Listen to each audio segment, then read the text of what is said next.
back to JZFishing, you guys, and today in our daily upload I'm going to be doing an in-depth review on the Penn Squall. Stay tuned. Alright, so I've been fishing for the Squall for about a half year now. I got it this Christmas, or I should say the Christmas of 2019, so last year, and I got it in the middle of sturgeon season, and I really wanted to catch a sturgeon with it, but I never got around to doing so. So I decided that this summer I was really going to test it with my sharks and my rays, and I'm here to say I love the reel. There are, though, however, some big things that I don't like about the combo, which I'll be talking to you about today. So in this video I'm going to give you the pros, the cons, who this rod and reel is for, and whether or not you should buy it. Okay, first off, let's start off by kind of talking about the reel. It is a bait casting reel, so it's not a spinning reel. And there's a lot of components to this thing. First of all, you got the reel handle here. The reel handle feels really nice. I've never had any issues with it. It hasn't fallen off yet. I know that that's an issue that some people have, but it hasn't happened to me. And then this is the star drag system, so this is where you control the drag. It's really helpful. It goes really loose and really tight, which is really nice for when you're fighting some of these bigger fish.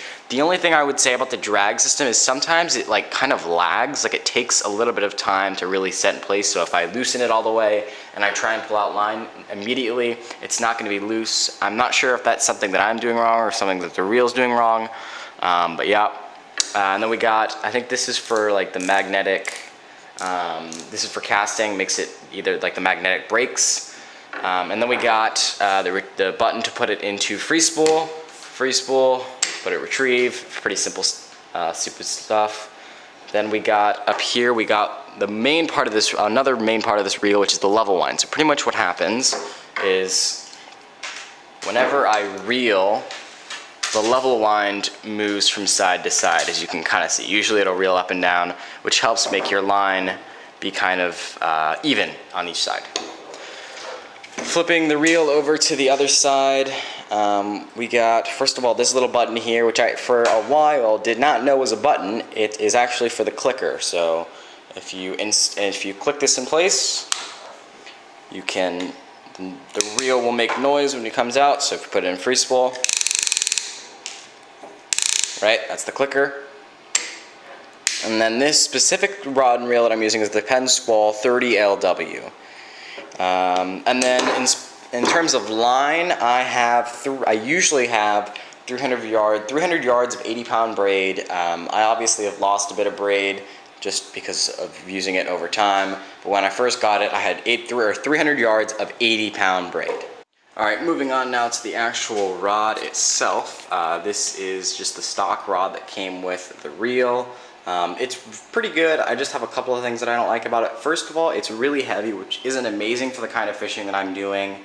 This rod is meant for trolling, not for fishing from a pier for surf casting. So I wish that they made a version that's like surf casting, pier fishing. It is 6'6", and it's also heavy. So it's not medium heavy, it's not medium light, it's not medium, it's heavy, which means that the rod tip is really firm, right? It's hard to bend it. This takes a lot more effort, right? So that being said, it still does bend. It just takes a lot more to bend the rod itself. That's why I usually, when it comes to detecting bites, I just turn on the clicker. I don't even look at the rod. I haven't yet to use this on a boat. I really want to. I think it would be a really nice combo for a boat, especially for trolling. But yeah, it is also a one-piece rod. I didn't really think about this before I purchased it. I do a lot of traveling on bikes and stuff to get to spots, and so carrying a one-piece rod is really hard, especially when I'm carrying 6 other rods, tackle box, and bait.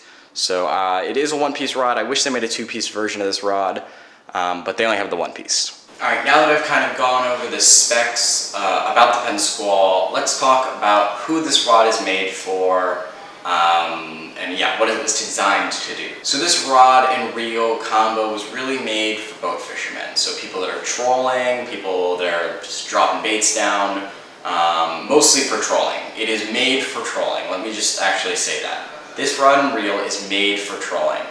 However, I have found that it's a really good combo for stingrays and sharks. Halibut not so much, just because I like when I'm fishing for halibut to see that rod tip bending, and then with this rod you don't really get to see that. I like it for a lot of the fish that are, you know, really ferocious eaters, so the ones that'll take your bait and run. I think this rod is perfect for. Honest to God, it doesn't have many limitations. It's a really strong rod. It has a lot of backbone. The reel is really strong. You can hold a good amount of line. I hold about 300 yards of 80-pound braid. And here in the San Francisco Bay, there's not many fish that'll take 300 yards of 80-pound braid, especially with this rod and reel combo. I've only broken off once with the 80-pound braid, and that was because there was a nick in the line.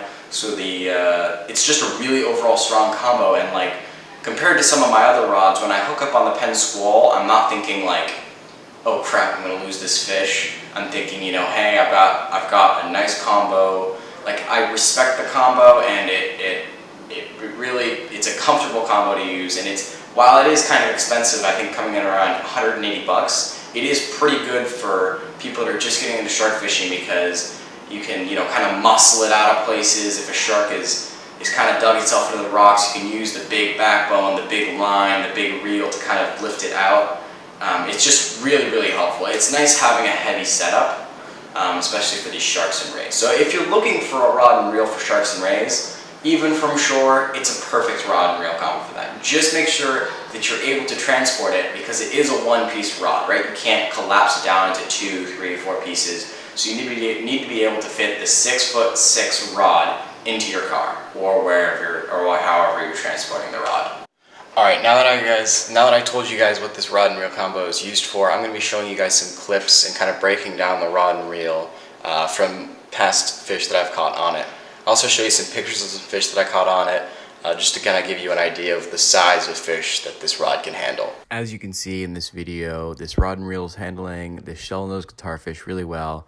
The fish here is running at me, but still the rod and reel is doing really well. It's a simple fight.